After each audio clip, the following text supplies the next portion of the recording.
our build data. And then we could go to do the post like the build transaction procedure.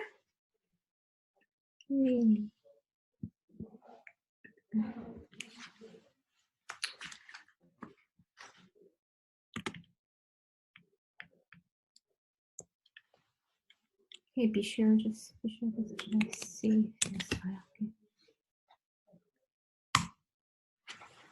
Okay, now once you build, you see the you saw your starter is success, right?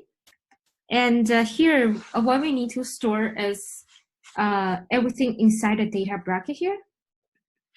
We're gonna use that for the submit and side procedure later. So you're gonna store everything inside the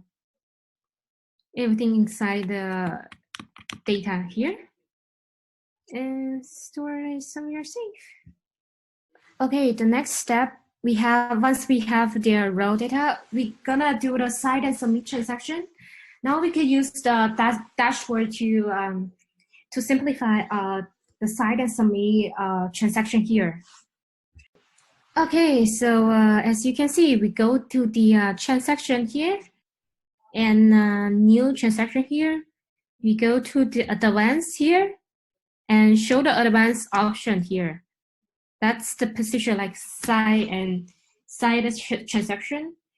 And we copy the data that we copied before, the raw transaction data that we have before, like the raw transaction is the main part. Yeah, we just copy and paste right here. And we have to submit it to the blockchain.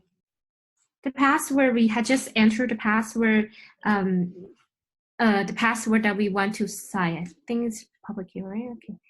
So the password we have here. And then we go to submit transaction. Okay, right now we spend like 100 BTC out of Alex's account. We log it into the contract here. Okay, this is the unconfirmed transaction, right? So that's the contract program that we logged. And this is the output ID that we may need it later. Okay, so I'm gonna go mining to make this transaction on chain. And to unlock the contract, we have to make it at least like 100, right? That we say at least current block, we need to at least 100, otherwise it would be fail.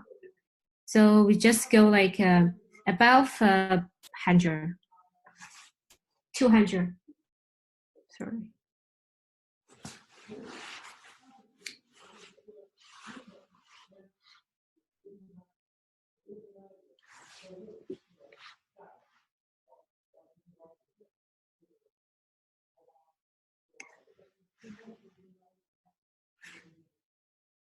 Okay, it's 200 right now, right?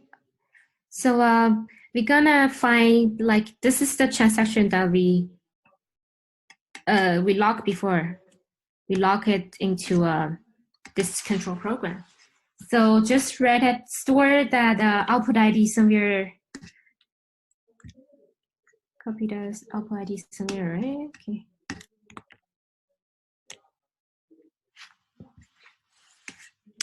So I'm gonna give a step on how to unlock the contract.